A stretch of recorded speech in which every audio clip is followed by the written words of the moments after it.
You are watching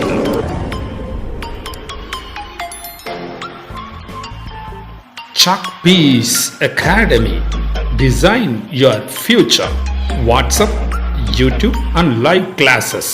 Students, இந்த பார்ட்டில் நம்ம 11th standard English Unit 4 Supplementary 4 with a photographer. Photographer அப்படின்னு சொல்லக்கூடாது, ஃபோட்டோகிராஃபர் அப்படின்னு சொல்லணும். Written by Stephen Leacock. அதனுடைய பார்ட் 1 தான் இதில் நம்ம பார்க்க போகிறோம். இது நம்மளுடைய சப்ளிமெண்ட்ரி ரீடிங்கினுடைய 4th supplementary with the photographer. Written by Stephen Leacock அப்படின்னு சொல்லியிருக்கிறோம். ஃபோட்டோகிராஃபர், இந்த ஃபோட்டோகிராஃபர் அப்படின்ற வார்த்தையை கேட்ட உடனே நம்ம எல்லாருக்கும் ஞாபகம் வர்றது ஸ்டுடியோவில் இருக்கக்கூடிய ஃபோட்டோகிராஃபர்ஸ். இந்த ஃபோட்டோகிராஃபர்ஸ் பார்த்திங்கன்னா இப்போ இருக்கிற ஃபோட்டோகிராஃபர்ஸ் வந்து கொஞ்சம் மாடர்னாக இருக்கிறாங்க. ஸோ ஓல்டு ஃபோட்டோகிராஃபர்லாம் பார்த்திங்கன்னா ஸ்டுடியோவில் வந்து கோட் ஷூட் போட்டுட்டு ஜென்டிலாக உட்காந்துருப்பாங்க. அதுவும் இல்லாமல் சில பேர் வயசானவங்களாக இருப்பாங்க, சில பேர் வந்து பார்க்குறதுக்கு ரொம்ப டிப்டாப்பாக இருப்பாங்க. ஸோ அந்த மாதிரி இருக்கிறவங்களாம் ஸ்டுடியோ வச்சு இருந்தாங்க. ஸோ அந்த மாதிரி காலகட்டத்தில் இருந்த ஒரு ஸ்டோரியை பற்றி தான் இதில் நம்மளுக்கு ஸ்டீஃபன் லீகாக் அவர்கள் நமக்கு இந்த ஸ்டோரியை கொடுத்துருக்கிறாரு. இந்த ஸ்டோரியை அவரே சொந்த அனுபவத்தின் மூலமாக அவரே இந்த கதையை சொல்கிறாரு. அவருக்கு நேர்வதாகவே இதை நம்மளுக்கு எடுத்து சொல்கிறாரு. ஸோ இந்த ஸ்டோரியை பார்க்குறதுக்கு முன்னால் நாம் வந்து அவருடைய ஹிஸ்ட்ரியை பற்றி பார்த்துட்டு வந்துடுவோம். அபவுட் தி ஆத்தர் பார்த்துருவோம். இந்த பிக்சரில் இருக்கக்கூடிய இவர் தான் ஸ்டீஃபன் லீகாக். இவர் தான் இந்த ஸ்டோரியை எழுதினவர்.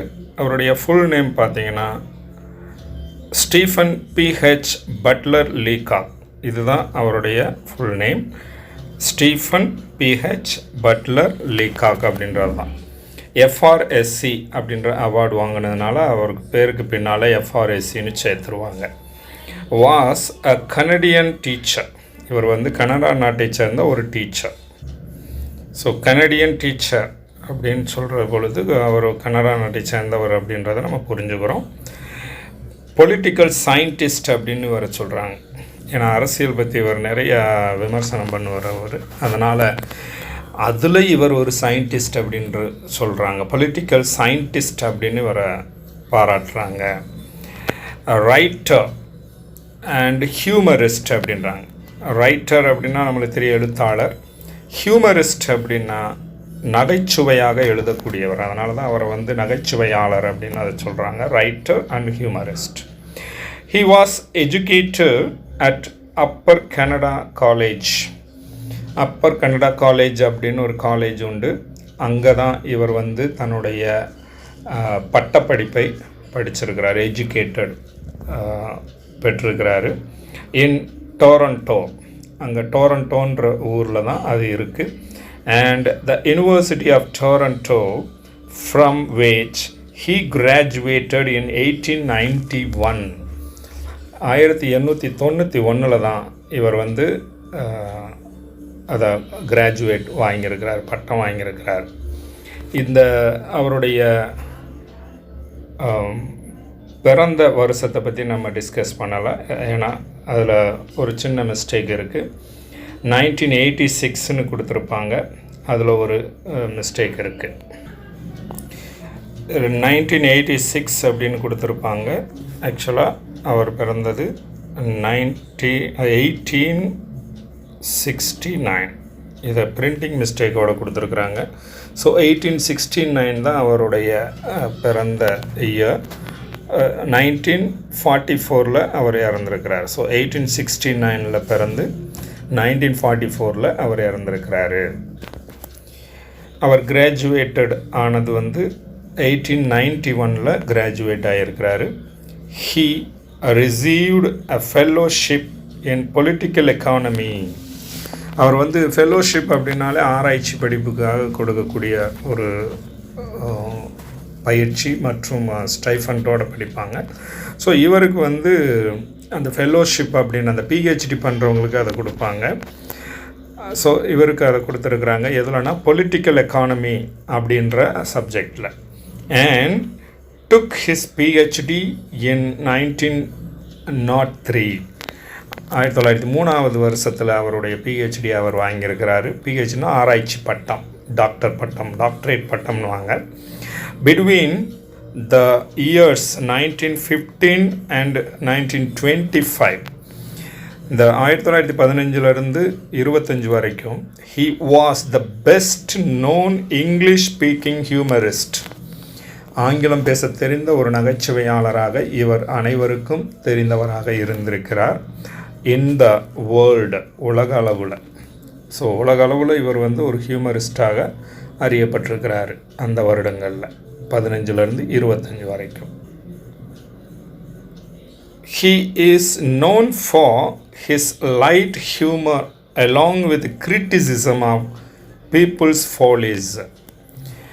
இவரை எல்லாருக்குமே தெரியும். he is known, எல்லாருக்கும் அனைவருக்கும் தெரிந்தவர் தான். எப்படின்னா his light humor, ஒரு சின்ன விஷயத்தை கூட அவர் ஹியூமரை நகைச்சுவையாக சொல்கிறவர். எதுலேயுமே ஒரு லைட் ஹியூமர் வச்சுக்கிட்டு சொல்கிறவர். அலாங் வித் கிரிட்டிசிசம், விமர்சனம் செய்வார். யாரை பற்றினா பீப்புள்ஸ் ஃபோலிஸ், பீப்புள்னுடைய சில முட்டாள்தனமான விஷயங்களையோ அல்லது அவங்க செய்யக்கூடிய மிஸ்டேக், அதான் மிஸ்டேக்குகளை நகைச்சுவையோட, அதில் கொஞ்சம் நகைச்சுவையை சேர்த்து இவர் சொல்கிறவர், அது விமர்சிக்கிறவர். ஸோ அப்படி தான் இவர் இருந்திருக்கிறாரு. அடுத்து பார்த்திங்கன்னா அவர் எழுதின புத்தகத்தினுடைய பெயர்கள் வரிசையாக கொடுக்கப்பட்டிருக்கு. Sunshine sketches of little town அப்படின்ற book, Arcadian adventures, with the idle rich, Economic Prosperity in the British Empire, The Dawn of Canadian History, Moonbeams from the Larger Lunacy, The Unsolved Riddle of Social Justice, My Discovery of England, Wit and Dry Humor are some of his brilliant writings. அவருடைய மிகப்பெரிய எழுத்துக்களில் இவைகளெல்லாம் மிக பிரபலமான படைப்புகள். பழைய காலத்தில், அதாவது முன்னாடிலாம் இந்த மாதிரி தான் ஃபோட்டோகிராஃபர் இருப்பாங்க. அந்த ஃபோட்டோகிராஃபர் தன்னுடைய ஸ்டுடியோவுக்கு வர்றவங்கள உட்கார வச்சு அவங்கள நேர்படுத்தி சரிப்படுத்தி அவங்கள கரெக்டாக உட்கார வச்சு ஃபோட்டோ எடுக்கணும். ஸோ அந்த ஃபோட்டோகிராஃபர் என்னென்ன செய்வார் அப்படின்றத இதற்கு முந்தின ஜென்ரேஷனுக்கு நிறையா தெரியும். இப்போ இருக்கிற ஜென்ரேஷன் தங்களுக்கு தாங்களே செல்ஃபி, தங்களுடைய கேமராவை வச்சு ஃபோட்டோஸ் இந்த மாதிரி நிறைய எடுக்கிறதுனால இப்போ இந்த மாதிரியான ஸ்டுடியோஸ் உங்களால் பார்க்குறது ரொம்ப அரிதாகத்தான் பார்க்க முடியும். ஆனால் பாஸ்போர்ட் சைஸ் ஃபோட்டோகிராஃப் அது இதுன்னு எடுக்கிறதுக்காக நீங்கள் ஃபோட்டோ ஸ்டுடியோ போயிருப்பீங்க. ஸோ அங்கேயும் இதே மாதிரியான பிளேஸ் நீங்கள் பார்த்துருப்பீங்க. ஸோ அதை பற்றி தான், அங்கே நடக்கக்கூடிய நகைச்சுவையான விஷயத்தை பற்றி தான் இதில் நம்ம பார்க்க போகிறோம். இந்த ஸ்டோரியானது ஏற்கனவே ஒரு படமாகவே வந்திருக்கு. உங்களுக்கு விருப்பம் இருந்துச்சுன்னா நீங்கள் வித் அ ஃபோட்டோகிராஃபர் அப்படின்னு யூடியூப்பில் அடிச்சிங்கன்னா அந்த ஃபில்மே நீங்கள் பார்க்க முடியும். பார்க்குறதுக்கு நகைச்சுவையாக இருக்கும். அந்த ஸ்டோரியை தான் இப்போ நம்ம எழுத்துக்களில் பார்க்க போகிறோம். ஸ்டீஃபன் லீகாக் எழுதுனது. அந்த காலத்தில் பார்த்திங்கன்னா இந்த மாதிரி தான் உட்கார வச்சு போஸ் கொடுக்க வச்சு ஒரு பெரிய மெஷினுக்கு பின்னால் இந்த இடத்துல நின்றுக்குருவாங்க ஃபோட்டோகிராஃபர். உள்ளே இந்த இதுக்குள்ளே போய் இந்த துணியை தன்னுடைய துணிக்குள்ளே போய் இங்கே உட்காந்துருக்கிறவரை ஃபோட்டோ எடுப்பாங்க. ஸோ இந்த மாதிரி தான் அந்த காலத்தில் ஃபோட்டோகிராஃபர்ஸ் இருந்திருக்கிறாங்க. இந்த பிக்சரில் பார்த்தீங்கன்னா சில விளம்பர படங்களை இதே மாதிரி தான் எடுத்துருக்க மாதிரி இதில் காமிச்சிருக்கிறாங்க. இந்த மாதிரி தான் துணிக்குள்ளே போய் அந்த மெஷினை ஆப்ரேட் பண்ணுவாங்க. இதுதான் முன்னாடி இருந்த ஸ்டுடியோனுடைய பிக்சர்ஸ். அவுட்டோரில் பார்த்தீங்கன்னா இந்த மாதிரி ஸ்டாண்ட் போட்டு ஃபோட்டோகிராஃபர் வெளியில் போய் எடுத்துருக்குறாங்க. ஒரு மிகப்பெரிய மெஷினை வந்து கையிலே தூக்கிட்டு திரிவாங்க இந்த ஃபோட்டோகிராஃபர்ஸ். இந்த ஃபோட்டோகிராஃபர்ஸ் பண்ணக்கூடிய விஷயங்களை தான் இந்த ஸ்டோரியில் பார்க்க போகிறோம். அதனால தான் இத்தனை ஃபோட்டோகிராஃப்ஸை உங்களுக்கு காமிச்சிக்கிட்டு இருக்கேன். இதுவும் அதே அந்த காலத்தில் இருந்த அந்த ஃபோட்டோ கேமரா. இந்த கேமரா வந்து மிகப்பெரிய மெஷின் மாதிரி இருக்கும். ஒரு துணிக்குள்ளே போய் அந்த இது எப்படி இருக்காங்கன்னு பார்த்துட்டு அதுக்கப்புறம் தான், ஏன்னா இதுக்கு முன்னாடிலாம் புகைப்படம் அப்படின்னு தான் எடுப்பாங்க. இப்போ அந்த ஃபில்ம் அப்படின்றதெல்லாம் ஒழிஞ்சிருச்சு, எல்லாம் டிஜிட்டல் ஆனதுனால. ஏன்னா எல்லாருமே இப்போ மெமரி கார்டில் வந்து நம்ம பண்ணுறோம், அதை நேரடியாக பிரிண்ட் அவுட் எடுக்கிறோம். பட் அந்த காலத்துலாம் அப்படி கிடையாது. ஒரு தடவைக்கு ஒரே ஒரு ஃபோட்டோ தான் எடுக்க முடியும். அந்த ஒரு ஃபோட்டோவும் லிக்யூடில் முக்கி எடுத்து அதுக்கப்புறம் பிரிண்ட்டுன்னு ஒரு இதுக்குள்ளே கொடுத்து அது ஏகப்பட்ட ப்ராசஸ் இருக்குது. ஸோ ஒரு ஃபோட்டோ எடுக்கணும்னா அந்த ஒரு ஃபோட்டோவுக்கு வந்து கிட்டத்தட்ட 1 மந்த் கழித்து தான் நம்மளால் வாங்க முடியும். பட் இன்றைக்கி இருக்கக்கூடிய ஃபாஸ்ட் வேர்ல்டில் வித்தின் ஃப்ராக்ஷன் ஆஃப் செகண்டில் ஒரு ஃபோட்டோவை எடுத்து நம்ம பிரிண்ட் அவுட்டும் எடுத்துட முடியும். ஸோ அந்த இதில் தான் நம்ம வாழ்ந்துக்கிட்டு இருக்கோம். ஸ்டுடியோவினுடைய அமைப்பு இந்த மாதிரி தான் இருக்கும். இதில் சேர் போட்டு கரெக்டான லைட்டிங் செட்டிங் பண்ணி வச்சுருப்பாங்க. கேமராவை முன்னாடி வச்சு முன்னாடி ஆட்களை உட்கார வச்சு எடுப்பாங்க. இதுதான் ஃபோட்டோ ஸ்டுடியோவினுடைய அமைப்பை பற்றி நம்ம இப்போ பார்த்துருக்கோம். இவர் தான் ஸ்டீஃபன் லீகாக். ஆல்ரெடி இவரை பற்றி நம்ம பார்த்துட்டோம்.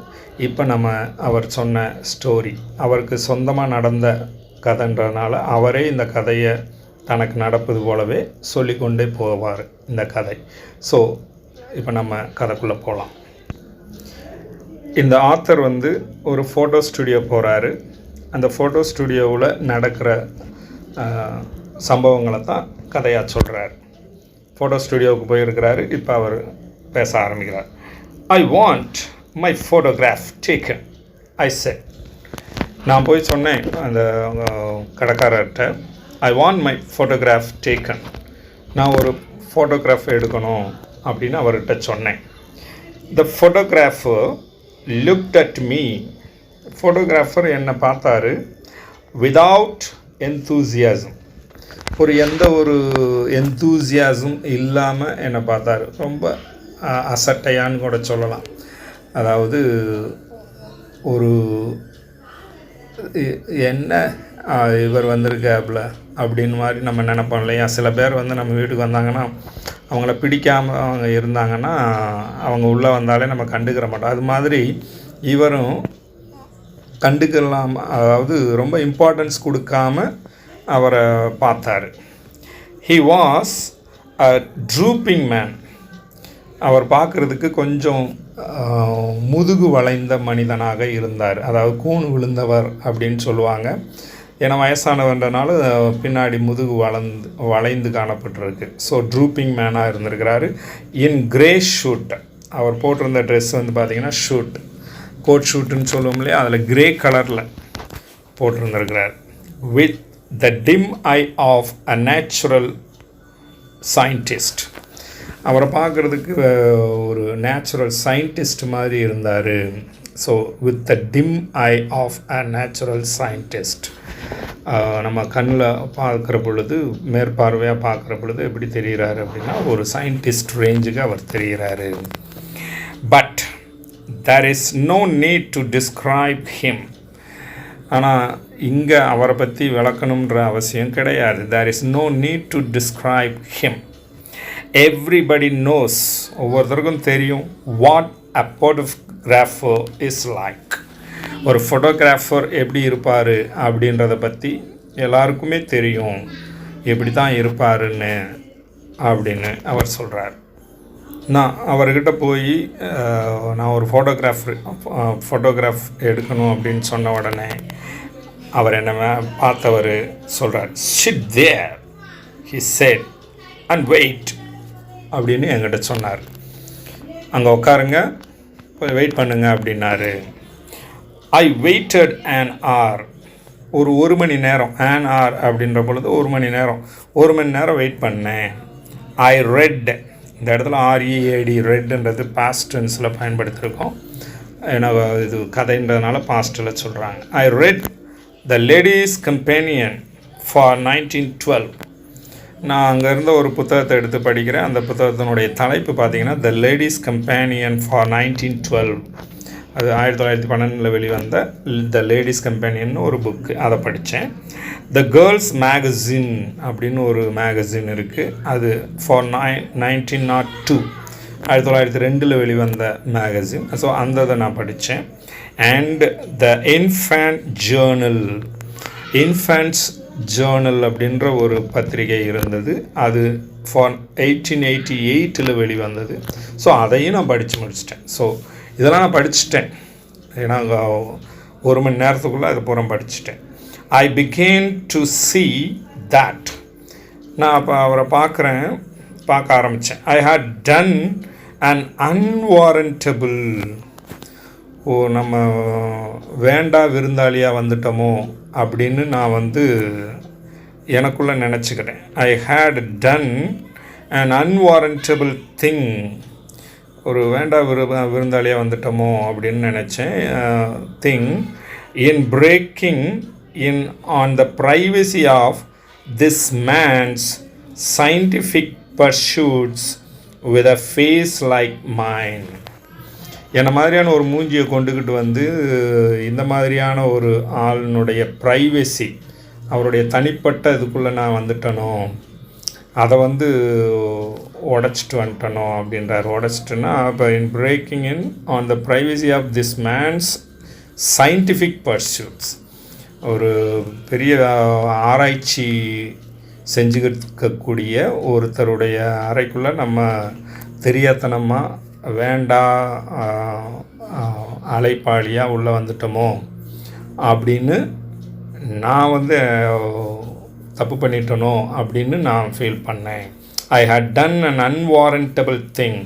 ஒரு தப்பு செஞ்சுவிட்டோமோ அப்படின்னு நினைக்கிறேன். ஏன்னா அடுத்தவருடைய அந்த இதுக்குள்ளே நான் வந்துட்டனோ, என் மூஞ்சியை காமிச்சு ஃபோட்டோ எடுன்னு சொல்லிவிட்டனோ அப்படின்னு அவர் ஃபீல் பண்ணுறார். ஆஃப்டர் an hour, 1 மணி நேரம் கழித்து, த photographer opened the inner door. Photographer உள்ளே இருக்கக்கூடிய கதவை திறந்துட்டு வந்தார். Come in, he said severely. ரொம்ப கொஞ்சம் சிவியராக, ரொம்ப ஹார்டாக சொல்கிறார்.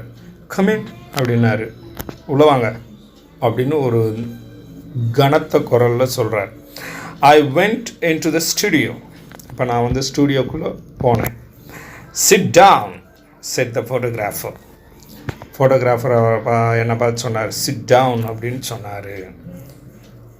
ஐ sat down in a beam of sunlight filtered through a sheet of factory cotton hung against a frosted skylight. I sat down, நான் உட்காந்தேன். in a beam of sunlight filtered, அதாவது இந்த சூரிய ஒளி, சன்லைட் அப்படின்னா சூரிய ஒளின்னு தெரியும், அதோட பீம், அந்த ஒளி கதிரானது, அதான் பீம்னு சொல்லுவாங்க.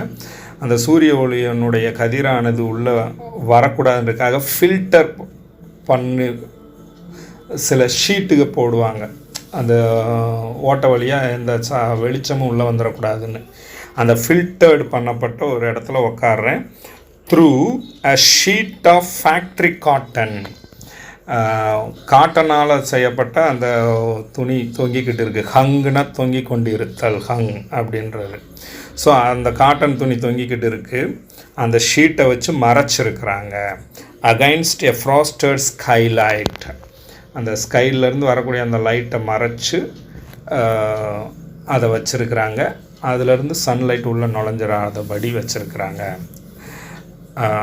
ஃப்ராஸ்டட் ஸ்கைலைட் அப்படின்னு சொல்லி முடிச்சிருக்கிறார். ஸோ சூரிய ஒளி உள்ளே நுழையாத படிக்கு ஒரு ஷீட்டை போட்டு மறைச்சி வச்சுருக்காங்க. அந்த இடத்துல என்னை உட்கார வச்சார். The photographer rolled a machine into the middle of the room அப்படின்றார். ஃபோட்டோகிராஃபர் என்ன பண்ணுறாருன்னா, ஒரு இது அப்படியே உருட்டிக்கிட்டு வராரு ஒரு மெஷினை. எங்கன்னா மிடில் ஆஃப் த ரூம், அந்த ரூமினுடைய மிடிலுக்கு, ஏன்னா ஃபோட்டோ எடுக்கணும் இல்லையா, அந்த ஃபோட்டோ எடுக்கணுன்றதுக்காக தள்ளிட்டு வர்றார். And crawled into it from behind, அப்படியே உள்ளே போய் நுழைஞ்சிக்கிட்டார். அந்த மெஷினுக்கு பின்னாடி நுழைஞ்சிக்கிட்டு அதை தள்ளிட்டு வந்தார். அந்த மெஷினுக்குள்ளே போய் நுழைஞ்சிக்கிட்டு அப்படியே மெதுவாக அப்படி தள்ளிக்கிட்டே வந்தார். ஏன்னா அந்த எப்போதும் உங்களுடன் Chalkpiece Academy design your future. Thanks for வாட்சிங். Chalkpiece Academy WhatsApp, YouTube and live classes. சாஃப்டா இங்கிலீஷை கற்றுக்கோ. அன்புடன் பி. மணிகண்டன்,